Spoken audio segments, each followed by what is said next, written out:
ఒకవేళ ఈ షో గెలిస్తే నీకేం లాభం? నేను గెలిచినా కూడా ఈ పాయింట్స్ చెప్పేదాన్ని. యాజ్ ఐ సెడ్ నాకు ముందు నుంచి కూడా క్విట్ అవ్వాలని అనిపించింది. But agreement was the only reason that I don't want to work out on my own.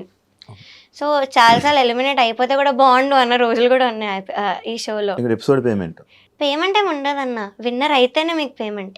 అదేంటి మామూలుగా ఎపిసోడ్ పేమెంట్స్ అస్సలు లేదు. ఇంకా ట్రాన్స్పోర్టేషన్కి పే చేస్తామని డీటెయిల్స్ అన్నీ తీసుకున్నారు కానీ అవి కూడా ఇంతవరకు పే చేయలేదు. 3 schedules అయిపోయి.